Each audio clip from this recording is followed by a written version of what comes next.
प्रिय विद्यार्थियों, नमस्कार। मैं सुशील कुमार शर्मा, कक्षा 9th विज्ञान विषय के अंदर जो पार्ट 3 है परमाणु एवं अणु, उसके बारे में हमने पहला पार्ट पढ़ा था। आज अपन इसका भाग 2, जिसके अंदर अपन डाल्टन का जो परमाणु सिद्धांत है,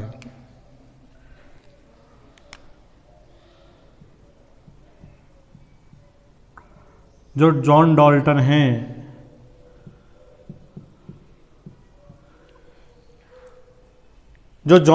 हैं, उन्होंने द्रव्यों की प्रकृति के बारे में, यानी इनके द्वारा द्रव्यों की प्रकृति के बारे में एक आधारभूत सिद्धांत का प्रतिपादन किया था। यानी इनके द्वारा द्रव्यों की प्रकृति के बारे में एक प्रतिपादन, जो आधारभूत सिद्धांत है उसका प्रतिपादन किया था। उन्होंने जो द्रव्यों की विभाजिता है उसके बारे में बताया, जो कि एक प्रकार से दार्शनिकता को प्रदर्शित करती है।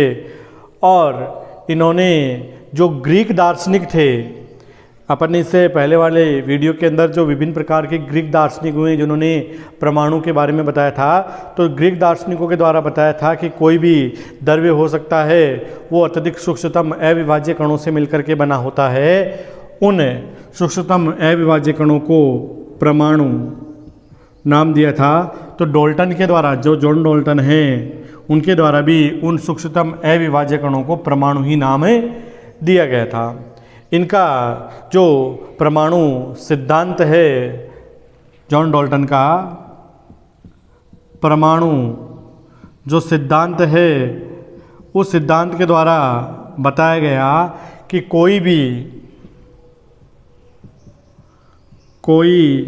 भी द्रव्य, चाहे वो तत्व हो, यौगिक हो या मिश्रण हो, ये सब क्या है, सूक्ष्मतम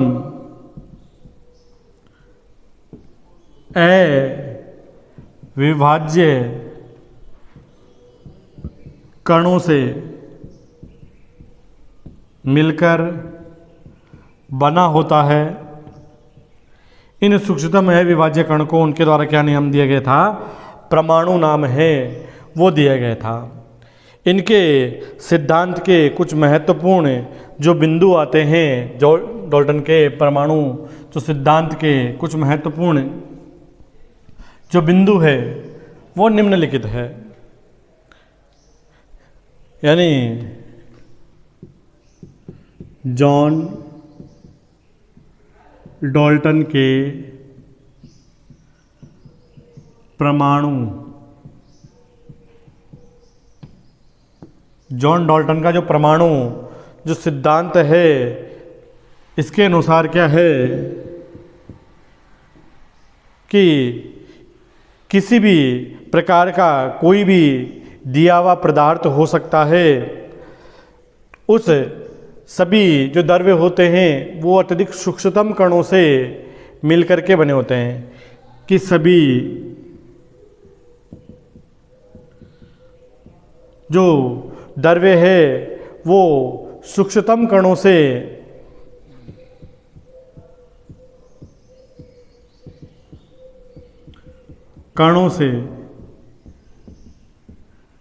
मिलकर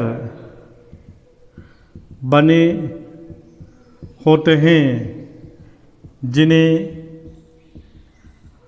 परमाणु कहते हैं। और ये परमाणु हैं वो रासायनिक अभिक्रिया में भाग लेते हैं। यानी कोई भी द्रव्य या कोई भी पदार्थ हो सकता है, वो सभी पदार्थ है वो सूक्ष्मतम कणों से मिलकर के बने होते हैं। उन सूक्ष्मतम कणों को परमाणु कहते हैं और ये परमाणु होते हैं वो क्या होते हैं, रासायनिक अभिक्रिया के अंदर भाग लेते हैं। और साथ ही साथ इन परमाणुओं का जो यानी सूक्ष्मतम कण हैं और रासायनिक अभिक्रिया में भाग लेते हैं, लेकिन जो परमाणु हैं, परमाणुओं का रासायनिक अभिक्रिया में न तो इनको बनाया यानी सृजित, न तो इनको बनाया जा सकता है और न ही इनका विनाश यानी इनको नष्ट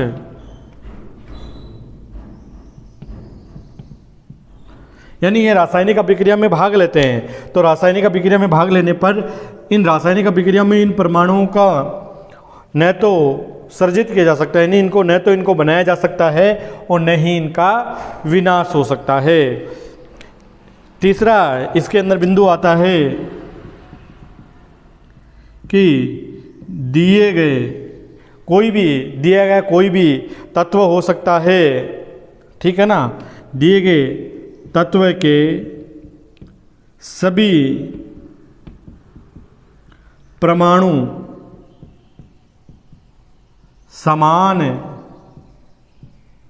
द्रव्यमान एवं रासायनिक गुणधर्म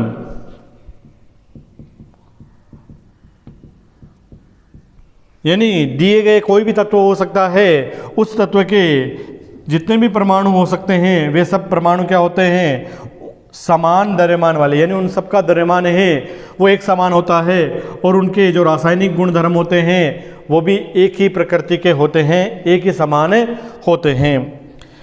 चौथा बिंदु आता है कि भिन्न भिन्न तत्वों के सभी परमाणु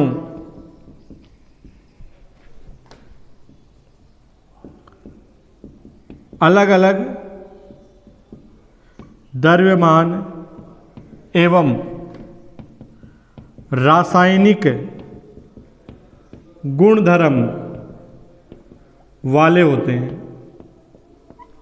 यानी जो भिन्न भिन्न तत्व हो सकते हैं, उन तत्वों के जो परमाणु होते हैं वो अलग अलग प्रकृति के होते हैं। अलग अलग प्रकृति का मतलब उनके जो गुणधर्म होते हैं, रासायनिक गुणधर्म हो सकते हैं, भौतिक गुणधर्म हो सकते हैं, उनका द्रव्यमान हो सकता है, ये सब क्या पाए जाते हैं, अलग अलग पाए जाते हैं। इसके बाद में जो चौथा बिंदु आता है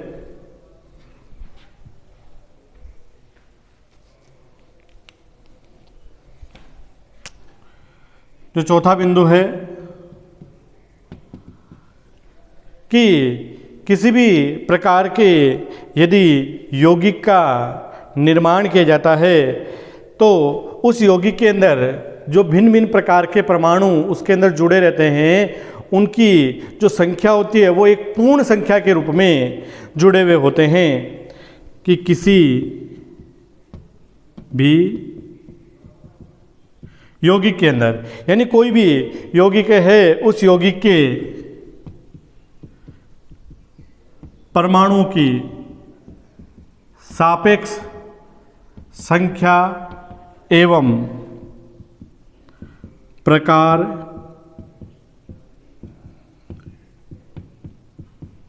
निश्चित होता है।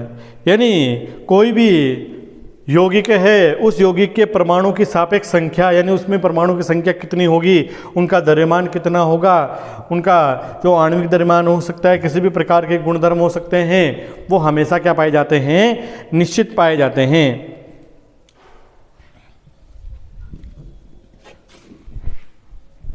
इसके आगे बिंदु आता है कि भिन्न भिन्न तत्वों के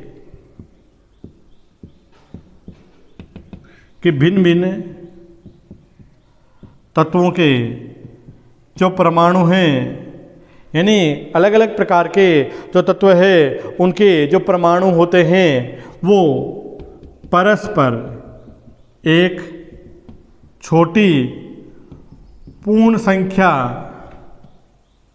से निर्मित होकर यौगिक का निर्माण करते हैं।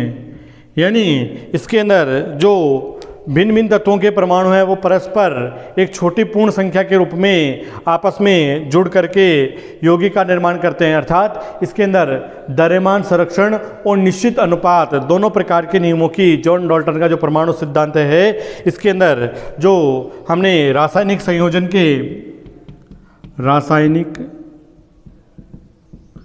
जो संयोजन हैं इसके दो नियम हमने अध्ययन किए हैं, जिसके अंदर पहला था द्रव्यमान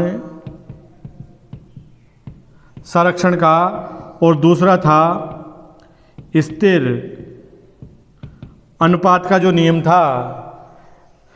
इन दोनों प्रकार के नियमों की इस सिद्धांत के द्वारा जो विवेचना है वो की जा सकती है। तो इस प्रकार से जो जॉन डाल्टन के द्वारा जो परमाणु सिद्धांत है उसके अंदर कुछ महत्वपूर्ण बिंदु दिए गए थे कि किसी भी जो द्रव्य हो सकता है उसका सूक्ष्मतम जो छोटे से छोटा कण होता है उनसे वो मिलकर के बना होता है, जिसको परमाणु कहते हैं। जो रासायनिक अभिक्रिया में भाग लेता है, परमाणुओं को रासायनिक अभिक्रिया में न तो बनाया जा सकता है और न ही नष्ट किया जा सकता है। किसी दिए गए कोई भी तत्व हो सकता है, उस दिए गए तत्व के जितने भी प्रकार के परमाणु होते हैं उन सभी प्रकार के परमाणुओं का चाहे द्रव्यमान हो चाहे रासायनिक गुणधर्म हो, सब क्या होते हैं, समान होते हैं। अलग अलग प्रकार के जो तत्व होते हैं उनके जितने भी प्रकार के परमाणु हैं उन परमाणुओं के जो द्रव्यमान हो सकते हैं, रासायनिक गुणधर्म हो सकते हैं, वे अलग अलग हो सकते हैं। किसी भी यौगिक के अंदर जो परमाणु की जो संख्या होती है वो एक सापेक्ष संख्या और एक निश्चित प्रकार का होता है, और भिन्न भिन्न तत्वों के जो परमाणु हैं वो एक छोटी पूर्ण संख्या में आपस में परस्पर संयोग करके और उनके द्वारा यौगिक का निर्माण किया जाता है। उनके द्वारा निर्मित होकर के क्या बनते हैं, यौगिक बनते हैं। अर्थात जो डाल्टन का जो परमाणु सिद्धांत है वो रासायनिक संयोजन के दोनों प्रकार के नियमों की, यानी द्रव्यमान संरक्षण और स्थिर अनुपात दोनों प्रकार के नियमों की व्याख्या करता है। अब इसके आगे बिंदु, इसके अंदर बिंदु दे रखा है आपके कि परमाणु क्या होते हैं और परमाणु का आकार कैसा होता है, कि परमाणु क्या होते हैं। हमने अभी जो अध्ययन किया है कि परमाणु क्या होते हैं,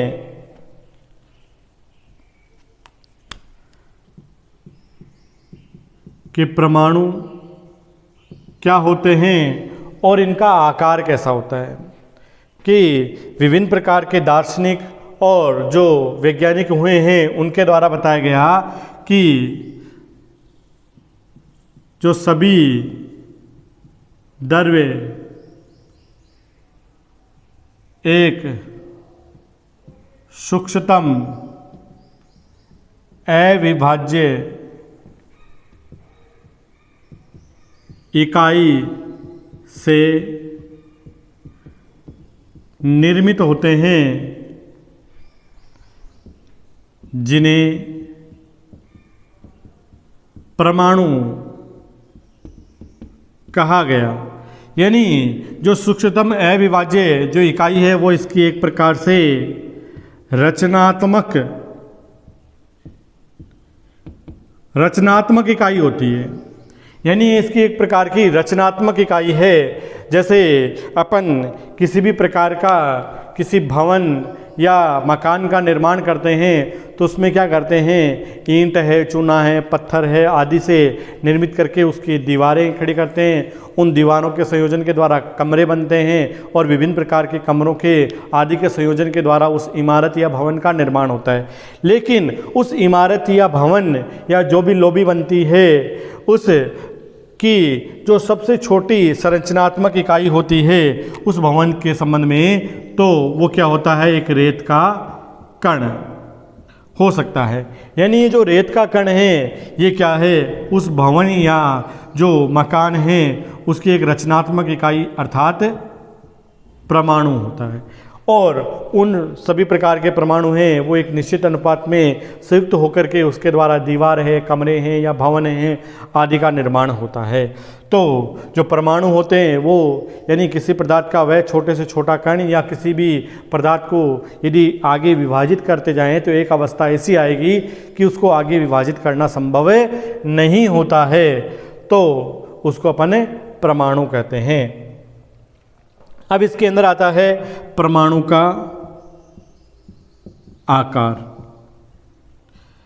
अलग अलग प्रकार के जो द्रव्य है, अलग अलग प्रकार के पदार्थ है, उन सबके परमाणुओं का आकार है वो अलग अलग प्रकार का होता है। वैसे अपन किसी भी वस्तु या किसी भी द्रव्य के जो आकार है उसकी कल्पना है या उसकी तुलना है, उससे भी अपन किसी परमाणु की तुलना करते हैं तो परमाणु का आकार उससे भी कई गुना छोटा होता है। सामान्यतः परमाणु की जो त्रिज्या होती है उस परमाणु की त्रिज्या को नैनो मीटर में मापा जाता है। यानी परमाणु की जो त्रिज्या होती है उसको नैनोमीटर में मापा जाता है। एक जो नैनोमीटर होता है वो 10 की घात -9 मीटर के बराबर होता है। यानी जो नैनोमीटर है वो क्या है, 10 की घात -9 एक नैनोमीटर होता है, वो 10 की घात -9 मीटर है उसके बराबर हो सकता है, या एक जो मीटर है वो 10 की घात -9 नैनोमीटर के बराबर होती है। तो इस प्रकार से अपन अलग अलग प्रकार के जो परमाणु हैं उन परमाणुओं की जो मापक इकाई है उन इकाइयों की यहाँ पर तुलना करते हैं। जैसे हाइड्रोजन है, आपकी किताब में एक सारणी बना रखी है कि अलग अलग प्रकार के परमाणु के उदाहरण दे रखे हैं और उनके जो उदाहरण हैं वो किसके अंदर दे रखे हैं, मीटर के रूप में उनको लिख करके दर्शाया गया है। जैसे हाइड्रोजन परमाणु, जो हाइड्रोजन परमाणु हैं इसका जो आकार होता है वो 10 की घात -10 मीटर है, इसके बराबर है, वो इसका आकार है वो हो सकता है। एक जैसे रेत का कण है, रेत का परमाणु हो सकता है जिसका आकार 10 की घात -4 मीटर के बराबर होता है। एक चींटी हो सकती है, इसका जो आकार है वो 10 की घात -3 मीटर के बराबर हो सकता है। सेब हो सकती है जिसका आकार 10 की घात -1 मीटर के बराबर हो सकता है। जल का अणु है, जल का एक अणु है जिसका आकार 10 की घात -9 मीटर के बराबर होता है। हीमोग्लोबिन,